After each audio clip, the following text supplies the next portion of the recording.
Pasanglah telingamu, hai langit, aku mau berbicara, dan baiklah bumi mendengarkan ucapan mulutku. Mudah-mudahan pengajaranku menitik laksana hujan. Perkataanku menetes laksana embun, laksana hujan renai ke atas tunas muda, dan laksana dirus hujan ke atas tumbuh-tumbuhan. Sebab nama Tuhan akan kuserukan. Berilah hormat kepada Allah kita, gunung batu, yang pekerjaannya sempurna, karena segala jalan Nia adil, Allah yang setia, dengan tiada kecurangan, adil dan benar Dia, berlaku busuk terhadap Dia.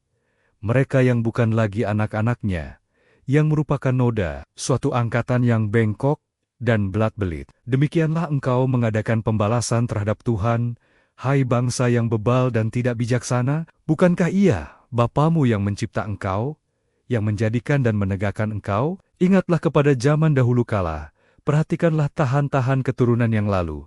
Tanyakanlah kepada ayahmu, maka ia memberitahukannya kepadamu, kepada para tua-tuamu, maka mereka mengatakannya kepadamu. Ketika Sang Maha Tinggi membagi-bagikan milik pusaka kepada bangsa-bangsa, ketika Ia memisah-misah anak-anak manusia, maka Ia menetapkan wilayah bangsa-bangsa menurut bilangan anak-anak Israel. Tetapi bagian Tuhan ialah Umitnaya, Yakub ialah milik yang ditetapkan baginya. Didapatinya dia di suatu negeri, di padang gurun, di tengah-tengah ketandusan, dan auman padang belantara, dikelilinginya dia, dan diawasinya, dijaganya, sebagai biji matanya. Laksana Raja Wali menggoyang bangkitkan isi sarangnya, melayang-layang di atas anak-anaknya, mengembangkan sayapnya, menampung seekor dan mendukungnya di atas kepaknya.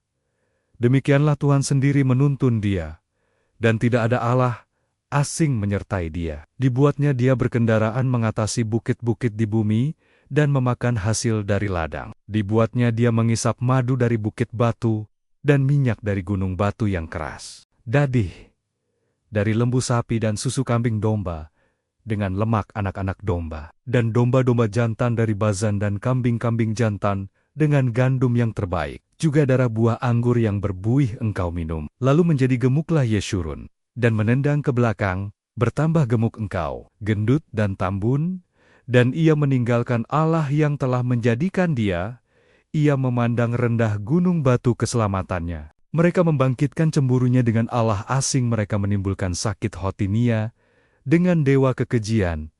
Mereka mempersembahkan korban kepada roh-roh jahat, yang bukan Allah kepada Allah, yang tidak mereka kenal Allah, baru yang belum lama timbul, yang kepadanya nenek moyangmu tidak gentar. Gunung batu yang memperanakkan engkau, telah kau lalaikan, dan telah kau lupakan Allah yang melahirkan engkau. Ketika Tuhan melihat hal itu, maka ia menolak mereka, karena ia sakit hati oleh anak Kinania lelaki dan perempuan. Ia berfirman, Aku hendak menyembunyikan wajahku terhadap mereka, dan melihat bagaimana kesudahan mereka, sebab mereka itu suatu angkatan yang bengkok, anak-anak yang tidak mempunyai kesetiaan. Mereka membangkitkan cemburuku dengan yang bukan Allah. Mereka menimbulkan sakit hatiku dengan berhala mereka. Sebab itu, aku akan membangkitkan cemburu mereka dengan yang bukan umat, dan akan menyakiti hati mereka dengan bangsa yang bebal. Sebab api telah dinyalakan oleh murkaku, dan bernyala-nyala sampai ke bagian dunia orang mati yang paling bawah. Api itu memakan bumi dengan hasilnya, dan menghanguskan dasar gunung-gunung. Aku akan menimbun malapetaka ke atas mereka. Seluruh anak paniku akan kutembakkan kepada mereka. Apabila mereka sudah lemas karena lapar, dan merana oleh demam yang membara, dan oleh penyakit sampar, maka aku akan melepaskan taring binatang buas kepada mereka, dengan racun binatang yang menjalar di dalam debu, pedang di luar rumah, dan kengerian di dalam kamar, akan melenyapkan teruna maupun dara, anak menyusu, serta orang ubanan. Seharusnya aku berfirman, aku meniupkan mereka, melenyapkan ingatan kepada mereka dari antara manusia, tetapi aku khawatir disakiti hatiku oleh musuh. Jangan-jangan lawan mereka salah mengerti. Janggen-janggen mereka berkata, tangan kami jaya. Bukanlah Tuhan yang melakukan semuanya ini, sebab mereka itu suatu bangsa yang tidak punya pertimbangan. dan tidak ada pengertian pada mereka. Sekiranya mereka bijaksana, tentulah mereka mengerti hal ini dan memperhatikan kesudahan mereka. Bagaimana mungkin satu orang dapat mengejar 1.000 orang, dan 2 orang dapat membuat lari 10.000 orang? Kalau tidak gunung batu mereka telah menjual mereka, dan Tuhan telah menyerahkan mereka. Sebab bukanlah seperti gunung batu kita. Gunung batu orang-orang itu, musuh kita, boleh menjadi hakim. Sesungguhnya, pohon anggur mereka berasal dari pohon anggur Sodom, dan dari kebun-kebun Gomora. Buah anggur mereka adalah buah anggur yang beracun, pahit gugusan-gugusannya. Air anggur mereka adalah racun ular, dan bisa ular tedung yang keras ganas. Bukankah hal itu tersimpan podiku, termeterai dalam perbendaharaanku? Hakulah dendam dan pembalasan pada waktu kaki mereka goyang, sebab hari bencana bagi mereka telah dekat, akan segera datang apa yang telah disediakan bagi mereka. Sebab Tuhan akan memberi keadilan kepada umat-Nya, dan akan merasa sayang kepada hamba-hambanya. Apabila dilihatnya bahwa kekuatan mereka sudah lenyap, dan baik hamba maupun orang merdeka sudah tiada, maka Ia akan berfirman, di manakah Allah mereka? Gunung batu tempat mereka berlindung, yang memakan lemak dari korban sembelihan mereka, meminum anggur dari korban curahan mereka, biarlah mereka bangkit untuk menolong kamu, sehingga kamu mendapat perlindungan. Lihatlah sekarang, bahwa akulah Dia. Tidak ada Allah kecuali Aku. Akulah yang mematikan dan yang menghidupkan. Aku telah meremukkan, tetapi Akulah yang menyembuhkan. Dan seorang pun tidak ada yang dapat melepaskan dari tanganku. Sesungguhnya, Aku mengangkat tanganku ke langit, dan berfirman, demi Aku yang hidup selama-lamanya, apabila Aku mengasah pedangku yang berkilat-kilat, dan tanganku memegang penghukuman, maka Aku membalas dendam kepada lawanku, dan mengadakan pembalasan kepada yang membenci Aku. Aku akan memabukkan anak panahku dengan darah, dan pedangku akan memakan daging, darah orang-orang yang mati tertikam, dan orang-orang yang tertawan. Dari kepala-kepala musuh yang berambut panjang, bersorak-sorailah, hai bangsa-bangsa, karena Yumatnaya, sebab ia membalaskan darah, Hambi-Hambenia, ia membalas dendam kepada lawannya, dan mengadakan pendamaian bagi tanah umat-Nya.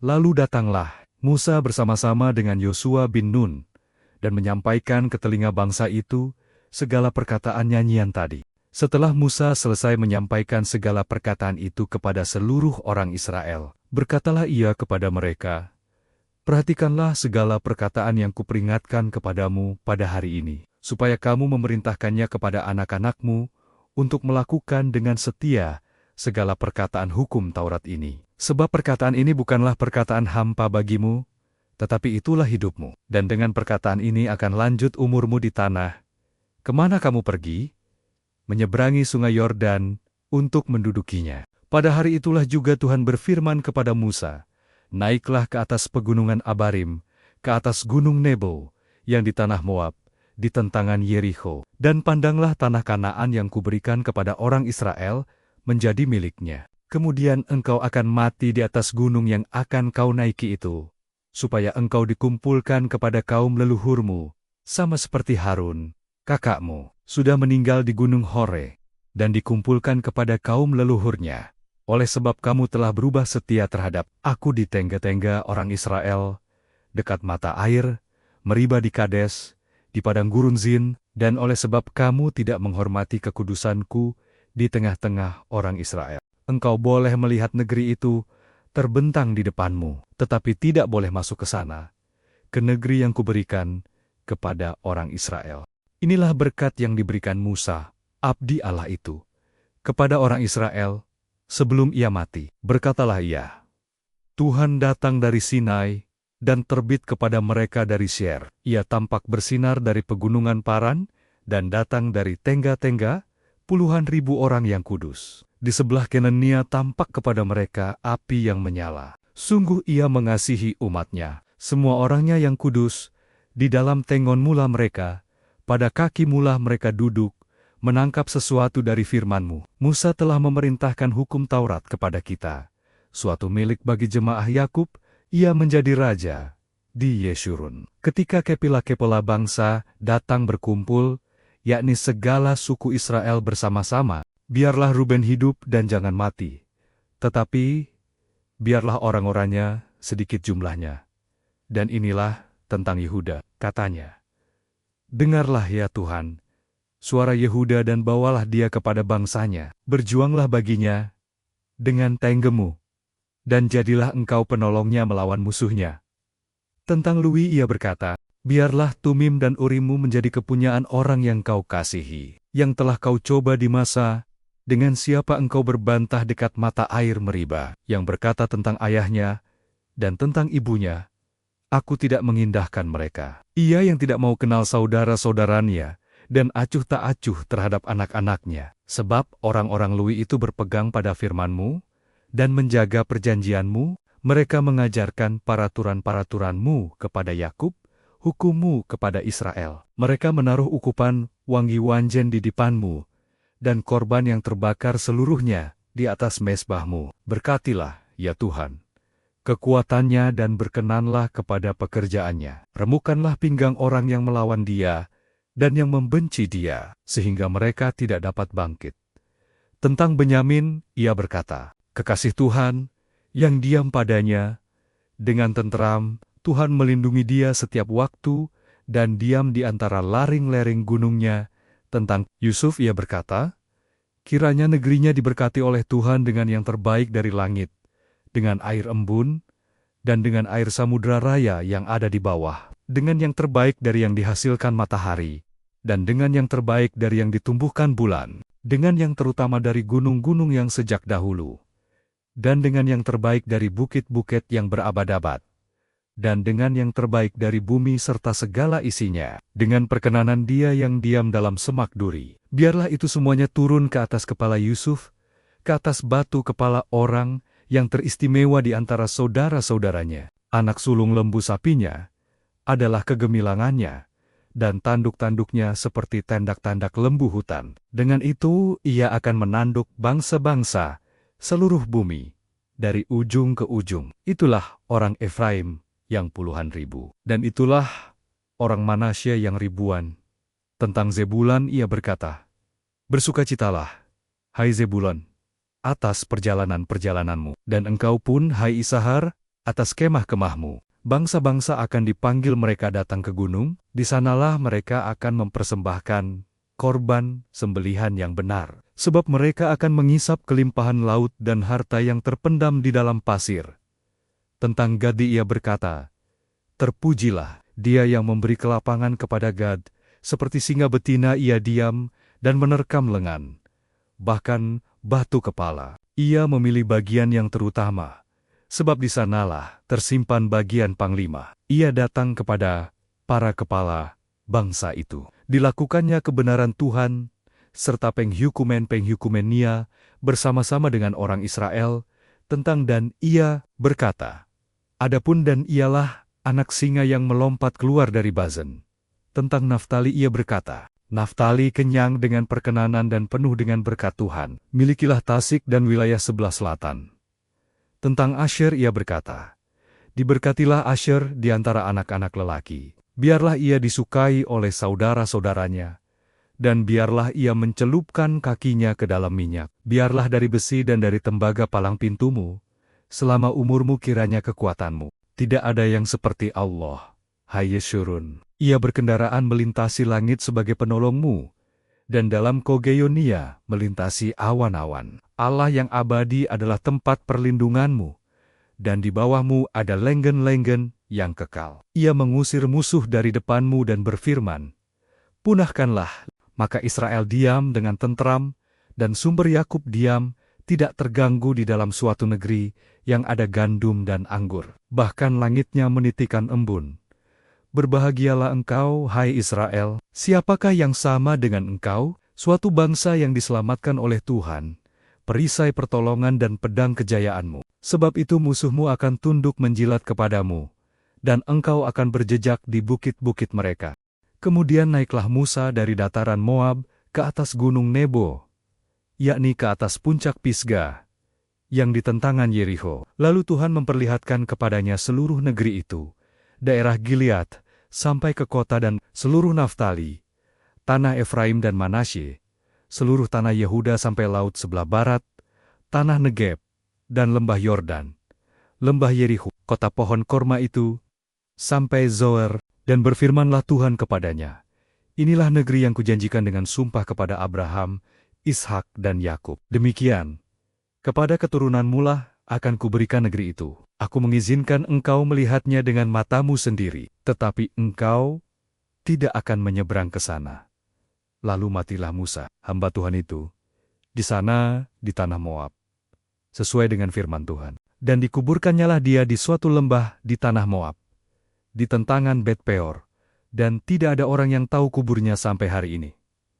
Musa berumur 120 tahun, ketika ia mati, matanya belum kabur, dan kekuatannya belum hilang. Orang Israel menangisi Musa di dataran Moab 30 hari lamanya. Maka berakhirlah hari-hari tangis perkabungan karena Musa itu. Dan Yosua bin Nun penuh dengan roh kebijaksanaan, sebab Musa telah meletakkan tangannya ke atasnya. Sebab itu orang Israel mendengarkan dia dan melakukan seperti yang diperintahkan Tuhan kepada Musa.